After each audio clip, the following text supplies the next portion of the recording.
warahmatullahi wabarakatuh. Alhamdulillahirabbil alamin. Allahumma shalli ala Muhammad wa ala ali Muhammad. Kepada yang berhormati dan memuliakan Ustaz Al-Baraji Abdianto serta Bapak Ibu dan saudara semua jamaah rahimahullah. Sebelum kajian pada Sabtu pagi hari ini dimulai, perkenalkan yang pertama kami menyampaikan informasi berkaitan dengan pemasukan infak dan wakaf. Untuk memasukkan infak pada Sabtu pekan lalu sebesar Rp409.000, kemudian ditambah dengan uang saku sebelumnya Rp3.371.000, sehingga masih ada saldo Rp3.780.000.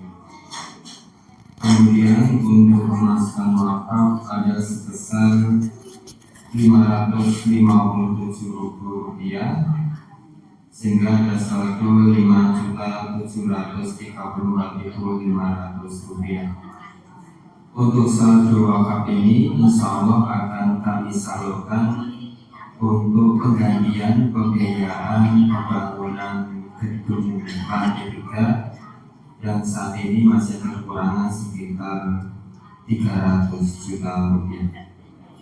Informasi selanjutnya, insya Allah mulai pekan depan panitia akan menyediakan kotak khusus untuk menampung pertanyaan dari Bapak Ibu semua. Jadi apabila Bapak Ibu mengharapkan atau menginginkan jawaban dari setiap pertanyaan, bisa dititipkan melalui panitia atau melalui kotak yang disediakan panitia. Apabila nanti pertanyaan cukup banyak, nanti bisa dijawab oleh beliau Ustadz di pekan berikutnya atau melalui video YouTube. Insya Allah itu yang dapat kami sampaikan. Wassalamualaikum warahmatullahi wabarakatuh. Waalaikumsalam warahmatullahi wabarakatuh.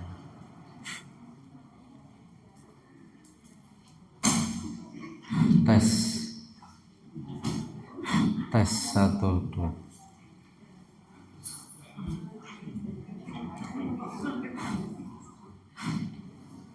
Ya, Bapak Ibu para jamaah semuanya, kita mulai. Assalamualaikum warahmatullahi wabarakatuh. Alhamdulillahirabbil alamin. Alhamdulillahilladzi an'ama alaina bi ni'matil iman wal islam. Assalatu wassalamu ala nabiyyina Muhammadin sallallahu alaihi wasallam wa ala alihi wa ashabihi wa man tabi'ahu bi ihsan ila yaumil. Amma ba'du. Bapak-bapak, ibu-ibu, para jamaah semuanya, mari kita awali dengan baca ta'awudz dan basmalah. Kita dherekaken a'udzu billahi minasyaitonir rajim. Bismillahirrahmanirrahim. Kita masih pada di fotokopi Bapak Ibu itu halaman 86 ya. 86, yakni tentang kemarin masuk pada pembahasan tentang Hajar Aswad ya. Jadi itu ya, halaman 86 itu.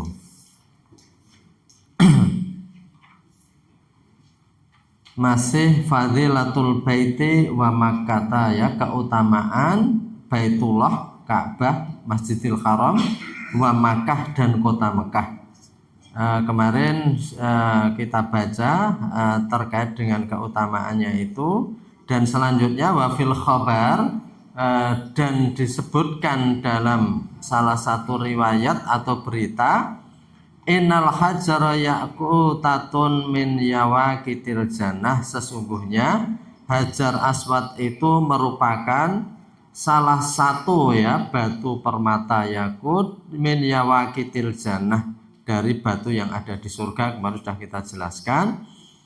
Wa innahu yub'atsu yaumal qiyamati lahu ainani, ya, dan Hajar Aswad itu ketika nanti di hari kiamat itu akan didatangkan memiliki ainani, ya, dua mata, walisanun, dan satu lisan, yantiqu bihi, yang berbicara dengannya.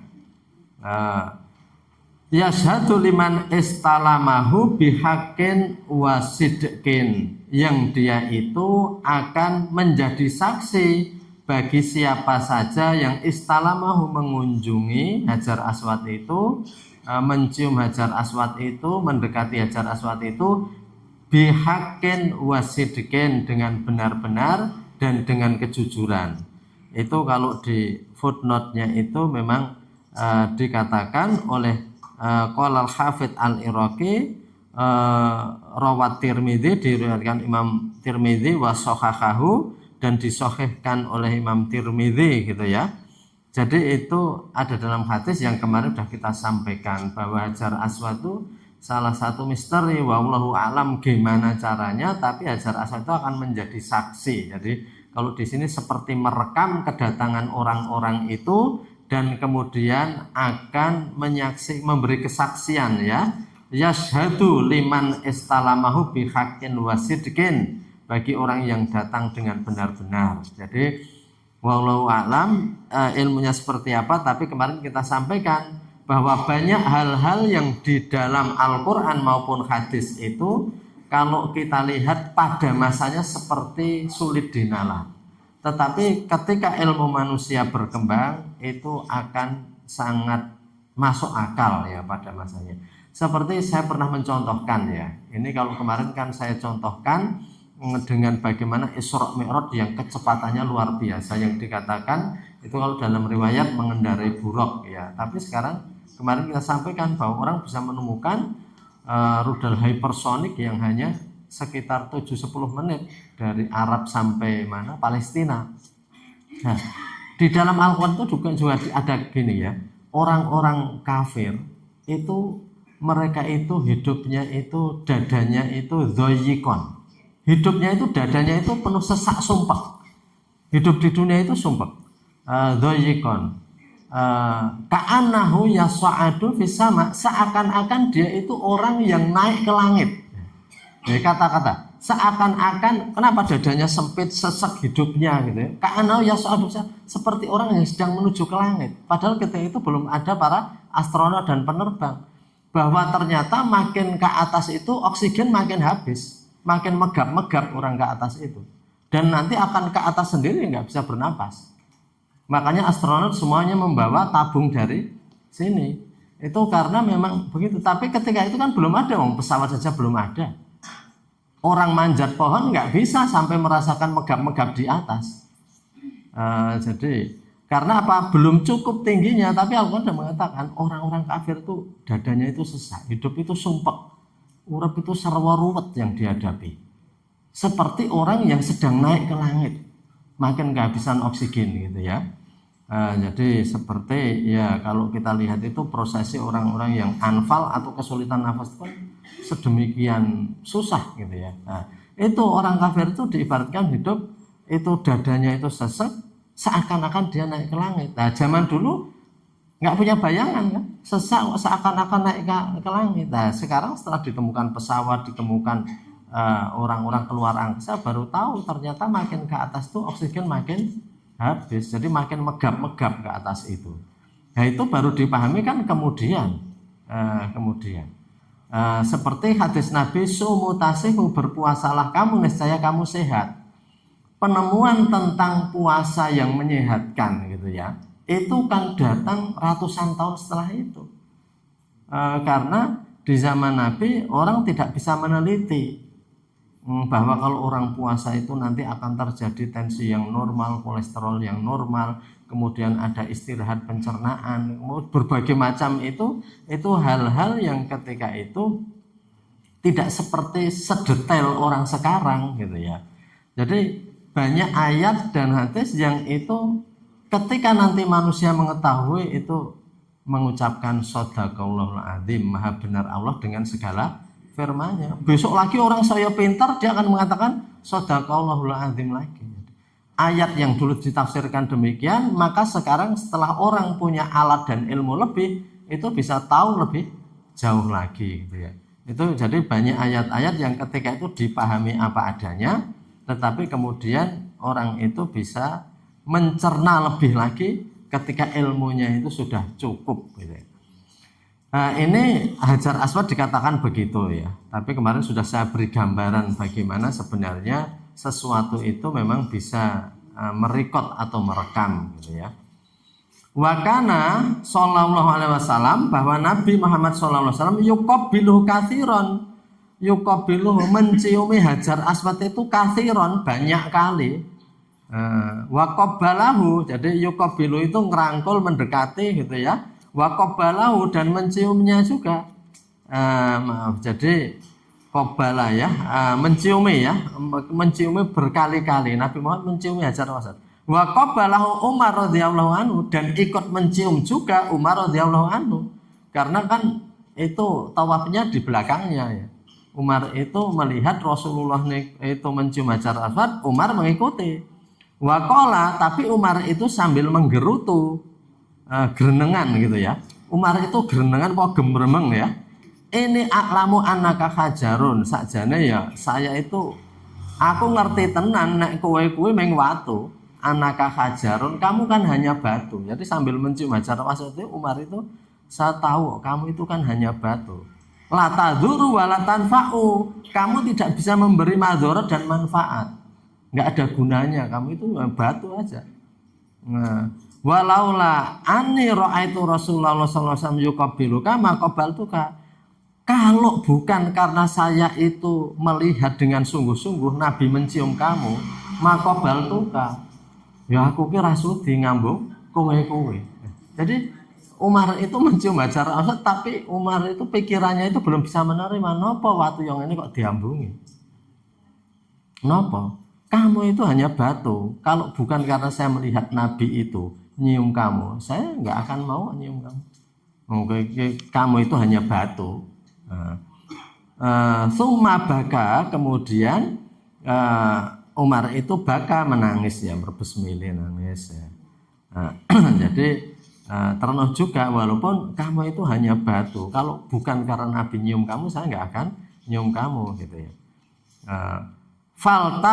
Faltafata faro'a alian warahu, kemudian setelah berbesmili nangis itu faltafata, dia itu iltafata, berpaling ngelingok, faro'a alian warahu, dia lihat di belakangnya itu sahabat Ali bin Abi Thalib. Jadi dilihat sahabat Ali bin Abi Thalib. Faqala lahu Ali latakul kadza. Maaf, ini kejadiannya itu kalau kita lihat konteksnya tidak di belakang Nabi ya. Tetapi Umar itu dulu melihat persis Nabi itu mencium itu. Sehingga ketika suatu saat tawaf gitu ya, dan di belakangnya ada Ali, Umar itu mengatakan mencium dan mengatakan seperti tadi. Faqala lahu Ali, maka berkata Ali, latakul kadza, panjenengan ampun ngendika ngoten wahai sahabat Umar, kamu jangan bilang begitu. Faqala ya Abul Hasan, lajeng Umar jawab nih, Sayyidina Umar, faqala ya Abul Hasan, he bapakne Hasan, kan putranya Ali bin Abi Thalib, Hasan dan Husain ya. Ya Abul Hasan, he bapakne Hasan, hahuna tuskabul abaratu,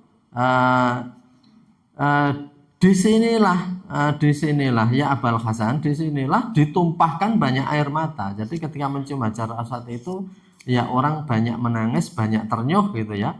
Faqala Ali, lajeng Ali bin Abi Thalib menika berkata, ya Amirul Mukminin. Nah, ini sudah jadi Amirul Mukminin, berarti Rasul sudah seda ini. Karena ya Amirul Mukminin, wahai yang mengurusi urusannya orang mukmin. Kita dulu sudah menyampaikan Bapak Ibu bahwa Umar bin Khattab itu tidak mau disebut dengan khalifah, khalifah pengganti Nabi, penerus Nabi. Jadi Umar itu merasa sebutan itu terlalu tinggi. Wes sebutan wae aku Amirul Mukminin. wong sing gaweane ngurusi urusane wong mukmin. Nek zaman sakniki ya pelayan masyarakat. Wis aja sebut tahu khalifah apa-apa. Sebut wae Amirul Mukminin. Maka Umar di mana-mana dipanggil Amirul Mukminin. Ini yang dalam bahasa modern kan disebut pelayan masyarakat ya. Maka di negara barat pun yang namanya pegawai negeri terjemahnya adalah public servant, pelayan masyarakat, pelayan umum gitu ya. Nah kene biyen ya top ini ditulisi abdi masyarakat, tulisannya gitu ya. Nah, senajan kenyataannya terkadang perlu disobyo-sobyo dan perlu dihormati. Tapi kalau Umar memang begitu diangkat, wis aja celoke khalifah, celok gawe Amirul Mukminin, sing gaweane ngurusi urusane wong mukmin. Ya ngurusi urusane wong akeh. Nah, jadi sebutan Umar itu sudah sangat hebat sekali. 1400 tahun yang lalu tapi menamakan dirinya, memberi julukan dirinya itu sudah seperti di zaman modern, di zaman demokrasi di mana pemimpin sebenarnya adalah pelayan masyarakat. Dalam perkataan wonten pangendikan menika sampun terkenal sangat, imamul qaumi khadimuhum, pemimpin suatu kaum hakikatnya adalah pembantu dari kaum itu. Nah, jadi itu memang begitu ya. Nah, ini sudah disebut Amirul Mukminin berarti ini Rasulullah sudah sedo. Tetapi itu pas umrah, Umar tadi kan mengatakan lau ini ya, dikatakan walau la ani ra'aitu, kalau saja saya itu tidak dengan sungguh-sungguh melihat Rasulullah mencium kamu dulu gitu ya. Terjemahannya biar dulu, saya sekarang ini nggak akan nyium kamu. Tapi saya kan dulu menyaksikan betul waktu sama Nabi, Nabi itu mencium kamu. Karena kamu itu batu yang nggak ada manfaat dan madorotnya. Maka kemudian Ali jangan mengatakan begitu. Ya Amirul Mukminin, hal huwa yadhurru wa yanfa'u. Bal huwa yadhurru wa yanfa'u. Wahai Amirul Mukminin, dia itu memberi madharat dan manfaat. Yadhurru wa yanfa'u, memberi madharat, artinya batu itu ada manfaat dan madharatnya, bisa membahayakan, bisa memberi manfaat. Qala wa kaifa, lajeng sahabat Umar, wa kaifa, piye carane? Qala innallaha ta'ala lamma akhadzal mitsaq, sak temene Gusti Allah kang maha inggil menika lamma akhadzal mitsaq, nalika ndadosaken perjanjian ala dzurriyyah, ketika perjanjian dengan Bani Adam ya, perjanjian Allah dengan Bani Adam, kata ba'alaihim kitaban, ditulis dalam sebuah tulisan. Wallahu alam di mana? Kita semuanya kan di zaman azali, di zaman sebelum lahir itu dalam Al-Qur'an dikatakan alastu birabbikum, bukankah saya itu Rabb kalian? Kita sudah menjawab dulu, qalu bala syahidna. Manusia itu menjawab bala, betul syahidnya, kami itu sudah menyaksikan bahwa kami itu menyaksikan engkau adalah Rabb kami, itu perjanjian suci kita. Walaupun manusia itu ketika tahu godaan, janji itu dilupakan. Maka dikatakan manusia itu lahir sebenarnya fitrah ya.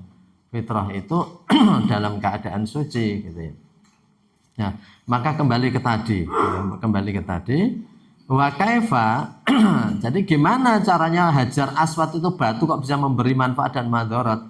Nah, ketika Allah mengadakan perjanjian dengan manusia ditulis dalam sebuah tulisan. Tsumma alqamahu hadzal hajar, kemudian direkam, direkam oleh batu ini. Jadi batu ini merekam. Fawa yashhadu lil mu'minin, maka dia akan menjadi saksi bagi orang mukmin bil wafa, dengan janji yang dipenuhi orang mukmin tadi. Jadi akan menjadi saksi bagi orang mukmin. Wa yashhadu, dan akan menjadi saksi alal kufar, atas orang kafir, bil juhud, dengan pembangkangan orang kafir. Jadi apa saja yang dilakukan itu akan itu direkam dan ditulis. Jadi kila, dan dikatakan dalam sebuah riwayat, ini catatan kakinya nomor 2 yang hadis tadi gitu ya. Qala al-Hafidz al-Iraqi, ini di dalam Imam Bukhari dan Muslim ya. Itu ditulis yang tadi itu, bahwa memang hadis ini terkenal bahwa Umar itu sebenarnya kalau ikut akal, dia nggak mau mencium Hajar Aswad. Jadi Bapak Ibu ini pelajaran pentingnya apa? Bahwa dalam agama itu terkadang ada yang nggak masuk akal tapi mesti harus kita lakukan. Karena tidak semua akal kita itu mampu mencerna. Seperti tadi kita sampaikan, terkadang mencernanya berikutnya dan terkadang tetap ada yang kita nggak bisa mencernanya. Jadi itu yang namanya agama mesti ada ajaran-ajaran yang seperti itu, ta'abudi yang sudah begitu kita percayai. Tidak semuanya itu kemudian kita bisa memikirkan dengan akal. Karena apa? Karena di samping kita belum sampai ilmunya, juga terkadang memang Allah merahasiakan. Bapak Ibu, rahasia kemenakjuban sesuatu itu kan antara lain pada hal-hal yang memang itu kita terkadang tidak semuanya kita percaya. Seperti kita itu mau mendapat rezeki atau kita itu mau mendapat hadiah, itu kan ada berdebar-debar karena kita memang tidak tahu. Maka dikatakan oleh Rasul, agama itu tidak hanya di akal. Al-imanu hahuna, iman itu ada di dalam dada. Jadi dalam kesempatannya dikatakan lau kana dinu aklun, seandainya agama itu semuanya harus akal dan masuk akal, tentu sepatu itu yang diusap bagian atas. Al-mashu alal khufaini, ya Bapak Ibu, dulu kita menjelaskan di Thaharah. Al-mashu alal khufaini itu bagi orang yang musafir itu boleh kalau wudhu tidak mencopot sepatu. Ya kalau sekarang mungkin kaos kaki tidak dicopot. Tetapi diusapnya di bagian mana? Sepatu itu diusapnya bagian atas. Maka dikatakan dalam hadis yang lain, seandainya agama itu semuanya harus masuk akal, maka sepatu yang diusap bagian bawah, karena yang kotor itu bawah. Tapi dalam ketentuan al-mashu alal khufaini itu, mengusap dua sepatu itu yang diusap bagian atas. Jadi artinya apa? Artinya bahwa ya itu ada rahasianya juga. Kalau itu kan tujuannya meringankan ya. Kalau yang diusap itu bawah, itu perlu membersihkan lagi tangannya yang kena berbagai kotoran. Maka Allah itu memberikan maaf seperti itu, karena orang itu dalam perjalanan dulu di padang pasir, orang boleh saja sholat itu seperti itu. Tentara di medan perang tidak perlu mencopot sepatu itu, cukup diusap di atasnya dan tidak di bawahnya. Maka seandainya agama itu akal, tentu yang diusap bagian bawah. Dalam bab al-mashu alal khufaini, mengusap dua sepatu. Maka agama terkadang begitu. Agama tidak semuanya dicerna di akal, tapi harus diturunkan dalam dada. Kalau agama cukup akal, niscaya Al-Quran nggak perlu diturunkan, karena sisa dipikir menungso kabeh. Tapi kenapa perlu ada agama itu? Karena memang agama itu mengatasi akal. Ketika manusia mentok nggak bisa mikir apa-apa, sudah diterima, dihayati, dicari hikmahnya, itu hidup akan tenang. Kita itu kalau ada masalah dan nggak bisa kita pecahkan, kita maksa mecahkan, itu nggak bisa. Nah, tidak semua masalah itu untuk kita pecahkan, tetapi masalah itu akan hilang kalau kita lupakan. Tentunya diserahkan kepada Allah. Ketika kita ya wis kersane Gusti Allah, itu ibaratnya masalah ini diguang kepada Allah Subhanahu wa taala. Karena orang terkadang memikir apa yang semestinya tidak kuat dia pikir. Jadi itu akan menjadi rileks lagi. Kita itu umpamanya nggak lulus, kalau kita pikir sebabnya nggak lulus itu terus menerus gitu ya, terus menerus, itu kita lama-lama bisa menyalahkan banyak sekali. Tetapi kan kita evaluasi, cukup kenapa nggak lulus? Oh karena saya tidak belajar. Tidak belajarnya kalau direntetkan terus, nanti iso nyalahke orang tuanya bahwa aku le males jane kaya bapak ibu. Tak delok rapote bapak ibu kok gaweane ngoyak-ayak aku sinau jane bapak ibu iki mbiyen bijine pira. Kula pun nate ngaturi enten kanca kula sing sambat ngoten niku. Ngobrak-abrik lemarine goleki rapote ibune. Gaweane ngoyak-oyak sinau iki ibu iki jane mbiyen kepiye bareng ngoten niku. Ya banyak toh anak itu nyalahkan orang tua. Bapak ini cita-citanya bapak ya memang desa. duitnya yang ini, kita nanti rampung itu masalah itu nggak akan selesai gitu ya. Maka dari itu masalah itu terkadang selesai dengan kita lupakan, kita serahkan kepada Allah. Ini sudah ini bukan tugas kita ya, tugas kita hanya belajar, berikhtiar. Kalau kita merasa ikhtiarnya kurang, ya kita minta ampun kepada Allah, besok kita lebih giat lagi. Apa yang telah berlalu ya sudah, lantar ji'al ayamul lati madat, tidak akan pernah kembali hari yang telah berlalu. Sesuk isa ning dina setu, ning setu sesuk iki ora setu saiki. Dan setu wingi iki bukan setu sekarang. Hari itu sudah berlalu, nggak bisa kita recall lagi. Nggak bisa kita recall lagi. Jadi bahkan sebenarnya dalam teori yang sesungguhnya, kita ketemu teman kita itu sebenarnya teman kita juga sudah banyak berganti. Rambutnya sing wingi dicukur, diguang gitu ya. Itu ganti rambut sing saiki. Sel-sel tubuhnya sebenarnya berganti, hanya kita tidak mengamati. Jadi karena itu kemarin tidak akan kembali lagi. Jadi usia kita yang telah berlalu itu nggak akan kembali lagi gitu ya. Jadi walaupun katanya hari berulang, dengan ulang tahun itu hari berulang, tapi sebenarnya hari yang kemarin itu nggak kembali lagi. Orang mengatakan ya dino Jumat kan raming Jumat iki sesuk isih ning Jumat. Iya, tetapi itu sebenarnya hari yang kemarin itu sudah berlalu. Maka kembali ke tadi, jadi tidak semuanya hal-hal itu memang masuk akal. Maka agama itu dicerna dengan hati gitu ya. Maka orang itu yang semakin mengendap itu dari pikiran itu akan diturunkan ke hati ya, diturunkan ke hati, sehingga orang itu akan makin bijaksana karena semuanya tidak hanya di akal saja. Jadi adinu al imanu hauna, iman itu ada di sini gitu ya, bukan di akal. Jadi akal itu alat kita, tapi akal itu ada keterbatasan. Jadi itu kembali ke tadi. Jadi ini salah satu pelajaran penting bahwa Umar bin Khattab itu yang sering menanyakan berbagai hal, mencerna, memikirkan sesuatu. Umar saja mengalahkan akalnya.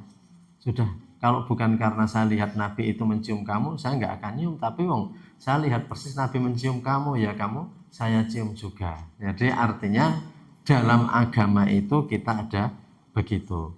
Jadi kenapa sujud harus begitu, kenapa ruku harus begitu? Nggak tahu, nggak tahu. Tetapi nanti orang itu akan bisa mencari hikmah di balik itu. Bahwa ternyata sujud itu luar biasa. Ternyata atahiyat itu harus begitu, kakinya itu luar biasa. Itu diteliti oleh orang terkait dengan masalah itu ya. Jadi lanjutnya, wakilah. Tadi ya, dan dikatakan juga falidzalika huwa makna qaulinas indal istilam, itulah juga perkataan orang yang ketika mengunjungi dan memeluk Hajar Aswad kan, Allahumma imanan bika, ya Allah menika krana iman dumateng panjenengan, wa tasdiqon bi kitabika, dan karena krana membenarkan apa yang ditulis dalam kitabmu, wa wafa'an bi ahdika, dan saya juga memenuhi dengan janji-janji yang engkau berikan. Artinya ketika mencium Hajar Aswad itu doanya seperti itu, dan ternyata itu direkam oleh Hajar Aswad tadi gitu ya. Dalam hadis di atas itu akan direkam ucapan kita, kan doanya begitu. Ya Allah, ini saya memenuhi janji. Kemudian waruya anil Hasan al Basri, dan diriwayatkan oleh Hasan al Basri, tapi ini nggak ada keterangannya hadisnya gimana ini. Hanya dikatakan oleh Hasan al Basri, ini seorang ulama. Inna shauma yauma fi Makkah bimi'ati alfin, bahwa puasa satu hari di Mekah itu dilipatkan 100.000. Sodakoh dirhamun bimi'ati alfin, sodakoh 1 dirham juga 100.000. Wa kadza kullu hasanatin bimi'ati alfin, demikian juga setiap kebaikan dilipatkan 100.000. Nah, ini tidak ditulis sini riwayatnya, tapi dikatakan oleh Imam Al-Basri. Tapi kalau toh umpamanya karena riwayat nggak jelas itu jenengan tidak akan berpegang, tetapi ini untuk fadhailul amal, keutamaan mau sedekah di sana, yaitu suatu kebaikan. Karena seperti kita ketahui juga, orang di sana kan banyak sekali yang bersedekah, apalagi memberikan orang-orang haji dan umroh ya. itu itu memang banyak sekali yang bersedekah itu karena fadilahnya luar biasa. Waqala, dan dikatakan oleh Nabi Muhammad SAW, ana awalu man tansyaku anhul ard, sayalah orang yang pertama-tama keluar ketika bumi ini terbelah. Nah, jadi artinya ketika hari kebangkitan sayalah yang pertama. Summa ata ahlul baqi, kemudian akan datang para penduduk baqi, fayahsyuruna ma'i, maka mereka akan berkumpul bersama saya. Summa ata ahlu Makkah, kemudian setelah itu penduduk Makkah. Nah, setelah penduduk Baqi itu ya di luar Makkah. Nah, itu ada kuburan Baqi ya. Maaf, di Madinah ya. Di Madinah. Itu di Madinah itu kuburan. Jadi orang yang pertama dibangkitkan setelah bumi ini terbelah, pecah, itu nanti saya, kemudian orang-orang Baqi, kemudian orang Mekah. Fa'aksyarahum bainal haramaini, dan mereka akan dikumpulkan di antara dua tempat haram. Jadi ini karena berbicara keutamaan Mekah ya, artinya Mekah itu memang salah satu tempat yang utama. Jadi yang ditunjuk oleh Allah, selanjutnya wa yuqalu la taghrubu syamsu min yaumin illa wa yatufu bihal bait, dan tidak akan tenggelam matahari dalam suatu hari ila wa yatufu bihal bait rajulun minal abdal, kecuali jadi dalam satu hari itu sampai matahari tenggelam nggak mungkin nggak ada orang yang tawaf yang di situ minal abdal. Abdal itu para wali itu kekasih Allah. Nggak mungkin di Mekah itu akan sepi dari orang sampai matahari tenggelam. Nggak akan terjadi, tidak pernah ada seorang wali kekasih Allah yang tawaf di situ. Jadi kita itu tidak pernah tahu yang tawaf di sana itu orang seperti apa, keimanannya seperti apa. Tapi banyak wali Allah itu yang tidak kelihatan. Jadi kan dulu sudah pernah kita ceritakan bahwa seorang wali itu nggak mungkin mengatakan bahwa saya itu wali. Kalau dia mengatakan dia itu wali, dia itu nggak akan mungkin ya. Nah, karena wali itu mesti merahasiakan, bahkan kalau ketahuan dia langsung sembunyi lagi, malu. Jadi kalau diketahui itu malu. Jadi dia itu ibaratnya suka bersendiri-sendiri dengan Allah. Maka kalau diketahui orang dia malu. Bahkan saya itu pernah mendengar ada seseorang yang di Masjidil ini, cerita dari seseorang ya. Jadi itu di Masjid Nabawi itu ada orang mencari orang yang seorang aulia atau orang yang betul-betul dekat kepada Allah. Nah, itu akhirnya tahu orang yang biasa saja, kemudian dia itu minta doa. Jadi itu orang duduk biasa saja, bukan yang malah dengan dikerumuni banyak orang, enggak. Itu orang duduk biasa saja, kemudian ditembung Bapak atau Syekh atau siapa, saya minta doa dari panjenengan. Doa apa ya? Doa kebaikan kami. Langsung dia mendoakan, habis itu langsung pergi. Dan ketika pergi itu orang yang minta itu dengar, ya Allah, atas dosa apa sehingga rahasia saya engkau buka, gitu ya. Dia langsung pergi karena diketahui ada orang lain negara kok minta doa ke dia, sehingga dia langsung habis mendoakan itu pergi. Karena dosa apa ya Allah sehingga rahasia ini engkau buka, nanti wong kok iso ngerteni. Jadi malah takut sekali. Maka nek wong dipamer-pamer ke khusuk itu jane tidak wali. Ya mungkin dia sebagai wali murid, wali kelas ya di nyambut gawe ngono ya. Papan nyambut gawe ini sebagai wali Allah itu enggak mungkin, karena wali itu akan merahasiakan kecintaannya kepada Allah dan keintimannya kepada Allah itu malu kalau diketahui orang. Itu. Maka dalilnya kan layak riful wali ilal wali, tidak akan mengetahui wali kecuali dia juga wali. Karena mereka itu seperti yang saya sering memberi ibarat, orang yang master di bidang kungfu dia akan tahu bahwa dia itu seorang master juga dari cara jalannya, dari cara menyikapinya gitu ya. Nah, itu seperti itu. Nah, maka kembali ke tadi ya, jadi tidak akan tenggelam matahari itu. Jadi kalau dalam buku atau kitab Tazkiratul Auliya itu kan ada yang wali naik haji dengan berbagai ini. Kalau membaca riwayatnya seperti siapa itu? Saya lupa namanya ya. Abu Yazid Al-Bustami itu ya. Itu ketika naik haji pertama itu yang kelihatan itu bangunan. Ini Mekah itu, Ka'bah itu rahasianya di mana, dilihat bangunan. Kemudian yang kedua, dia mulai bangunan itu samar-samar. Dia mulai dalam hatinya Allah. Kemudian naik haji kesekian kalinya, Ka'bah itu nggak kelihatan bangunan, tapi kelihatan dia itu rasanya pokoknya di hadapan Allah. Jadi ya itu derajatnya masing-masing gitu ya. Artinya bahwa itu adalah jadi hebatnya Islam itu loh. Oleh orang yang biasa-biasa, Islam itu kelihatan biasa. Tapi bagi orang yang menekuni dan sungguh-sungguh dalam Islam, itu bisa kelihatan lain. Bisa kelihatan lain. Dan itulah yang namanya mukasyafah, tabir tersingkap. Tabir tersingkap itu akan seperti itu ya. Jadi ada derajat namanya mukasyafah, yaitu orang-orang yang sudah menempuh suluk. Suluk itu salaka itu menempuh. Menempuh apa? Menempuh jalan mendekati Allah. Ya tentu itu sudah menghindari banyak kemaksiatan dan dosa-dosa gitu ya.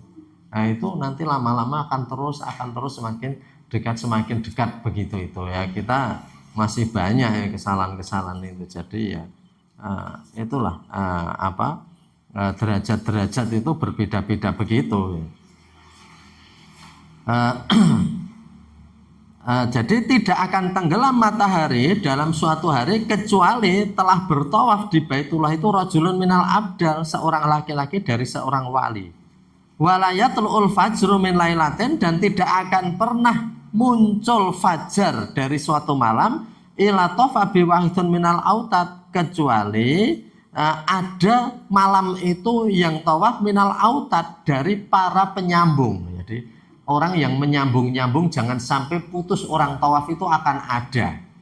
Jadi Allah sudah menyampaikan begitu. Jadi Rasul menyampaikan begitu, bahwa mesti akan ada orang-orang alim yang bertawaf di matahari tenggelam, dan tidak pernah fajar itu muncul kecuali malam harinya mesti juga ada para mutawif yang menyambung itu.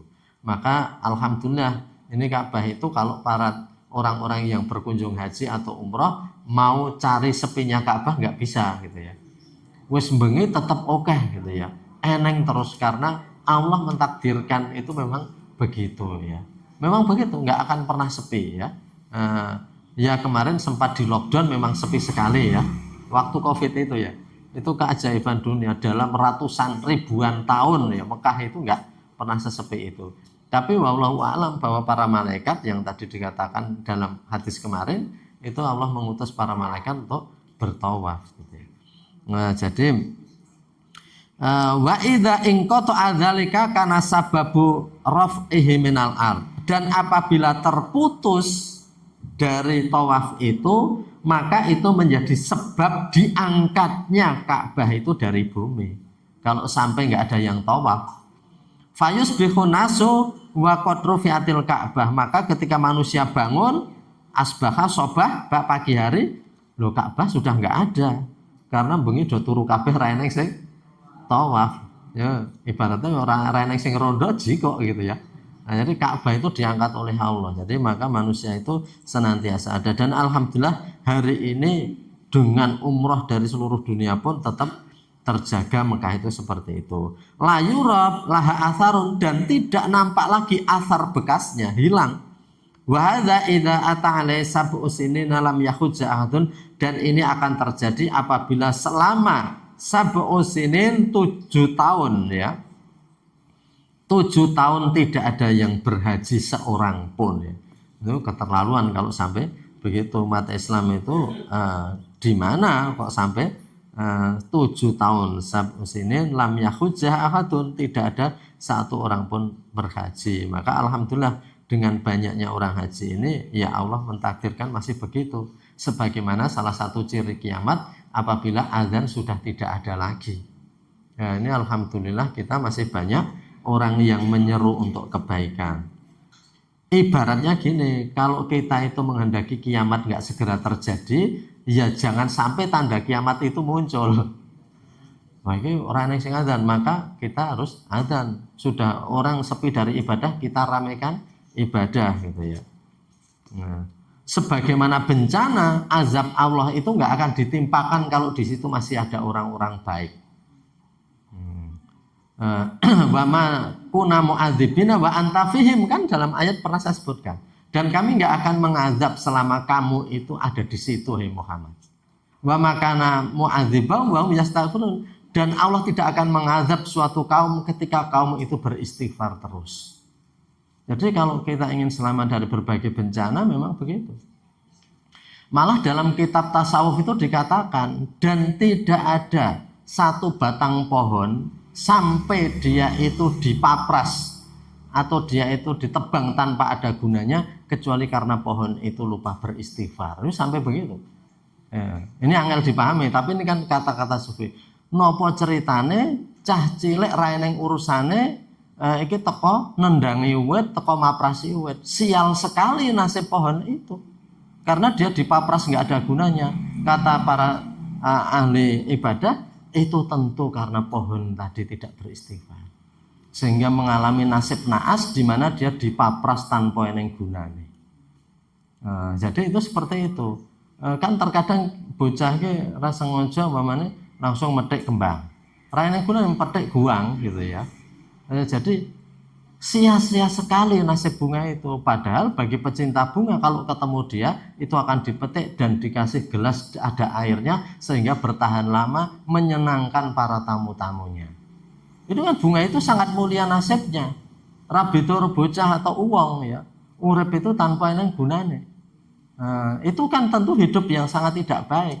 Beda dengan hidup yang ada gunanya. Kemarin kita sampaikan bahwa senajan manusia itu hanya sebagai ibaratnya ya, hidup itu sebagai serbet, tapi kalau tidak ada serbet banyak hal itu akan bermasalah. Wedang wutah, duduh wutah, raiso resiki. Jadi serbet itu menjadi penting keberadaannya. Walaupun manusia itu hanya setingkat serbet tadi, tapi itu ya, artinya beristighfar itu penting. Maka azab dan bencana yang dikenakan oleh Allah itu dalam Al-Quran wa kana mu'adzibahum wa hum yastaghfirun. Dan Allah nggak akan menimpakan azab itu selama mereka pada beristighfar. Jadi ibaratnya ya wallahu alam ya. Jadi ibaratnya orang itu banyak beristighfar ya nanti menyelamatkan. Ya nek nggon lelucon itu ngene. Mungkin jenengan pernah melihat di WA itu ya. Jadi ada orang yang mau diterkam harimau dan dia itu berdoa dan doanya Allahumma barik lana fima razaqtana. Harimau ini ngerti, wah ini berarti mangan aku gitu. Macane melayu meneh gitu ya. Karena lendung Allahumma barik lana. Macan armangan wong ning wonge kok pede banget langsung ndonga Allahumma barik. Tak pletake macane iki. Allahumma barik lana fima macane ngerti artinya langsung melayu. Itu ibarat saja bahwa kalau kita beristighfar kepada Allah, maka nyamuk yang mungkin Aedes aegypti yang maunya mau gigit jadi wong iki gak istighfar ya. Golek wae liyane sing turung lempus ra subuh bareng anti awan kae. Jam 8 wayahe tangi wis. Itu maka dari itu kita itu jangan kita itu melupakan. Maka sering toh kalau ada apa-apa ya astagfirullahaladzim atau dan sebagainya, karena memang ayatnya itu begitu. Maka sebuah kampung, sebuah negeri lonjak-lonjak tanpa zikir dan sebagainya, ya seandainya ada musibah itu ya tidak ada bentengnya, maka kita itu ayatnya begitu. Wa ma kunna mu'adzibahum wa anta fihim. Kami nggak akan mengazab selama kamu Muhammad ada di antara mereka. Ada wong apik, wong yang ahli ibadah di sekitar mereka, Allah itu mundur nggak jadi mengazab. Tetap wama yu'adzibahum, dan Allah juga nggak akan mengazab kalau di dalamnya orang senantiasa beristighfar. Yaitu kunci-kunci yang harus kita tempuh gitu ya. Walaupun semuanya itu bisa dinalar pakai logika gitu ya. Kenapa wong kok ketabrak, kenapa wong kok kena penyakit, ada jalan ceritanya.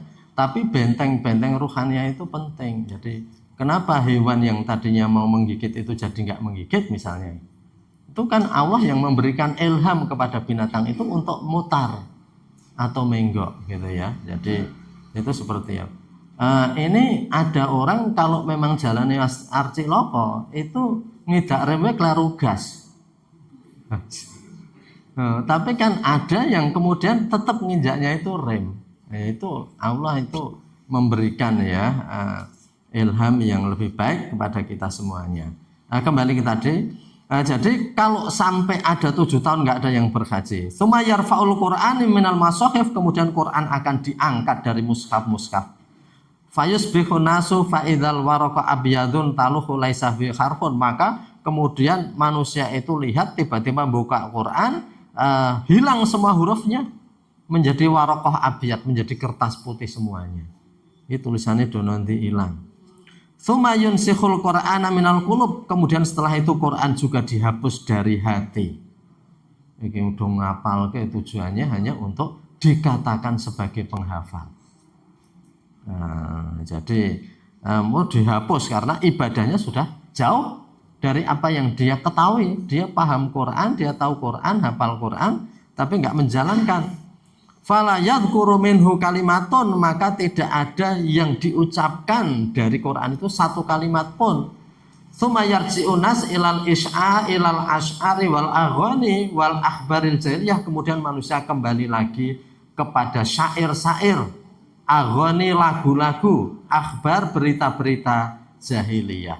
Kemudian balik lagi yang banyak diucapkan adalah slogan-slogan, syair-syair, lagu-lagu, lirik-lirik seperti zaman jahiliyah.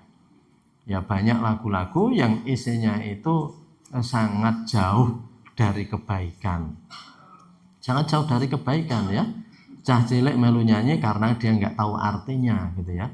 Tapi kalau kita tahu artinya itu jane bagi orang tua cah cilik kok lagune ya ngono gitu ya. Jadi jadi itu ya. Tsumma yakhrujud dajjal, kemudian setelah itu keluarlah dajjal. Wa yanzilu Isa fayaqtuluhu, kemudian turunlah Isa al-Masih dan membunuh dajjal itu. Wa sa'atu inda dzalika bimanzilatil hamil al-mukrib, dan wa sa'atu, dan hari kiamat ketika itu sama seperti seorang wanita hamil yang sudah menjelang melahirkan, yang sudah hampir HPL ya. Yatawakka'u wiladatuha, yang akan yatawakka'u wiladatuha, yang hampir-hampir melahirkan. Jadi ketika itu sudah nyaris melahirkan. Malah di sini yatawakka'u itu terjadi kelahirannya. Jadi seperti orang hamil yang sudah dekat kelahiran dan melahirkan. Artinya kiamat dekat sekali kalau sudah seperti itu. Maka kita yang menyadari ciri-ciri kiamat seperti itu, ya kita tetap banyak beribadah, beristighfar gitu ya. Tadi ya bertawaf dan sebagainya gitu ya, sesuai dengan kemampuannya. Itu dari fadilatu Makkah wal bait ya, fadilatul bait wa Makkah, keutamaan Baitullah dan Mekah itu seperti itu. Jadi penting sekali ya kita hayati, sehingga Bapak Ibu yang mau tindak haji ini juga semakin memberikan bekal gitu ya, bekal lagi. Dan sebelum saya tutup, ini ada beberapa berita. Salah satu jamaah pengajian Sabtu ini kemarin ada yang dipanggil kembali oleh Allah, yakni Bapak Suparmen ya. Jadi kita doakan semoga diberikan husnul khotimah, amin ya rabbal alamin, diampuni dosa-dosanya dan diberikan ganjaran pahala atas amal solehnya, amin ya rabbal alamin. Dan yang kedua, ini juga dari jamaah yang sering hadir di sini, ada yang mau tindak haji, yang satu sudah berangkat, Pak Supriyanto di Plumbon Kidul, dan insya Allah besok Bapak Sarimen dan Ibu Endang gitu. Winarti. Dan barangkali ada juga yang lain yang tindak, maka mari kita doakan bersama nggih.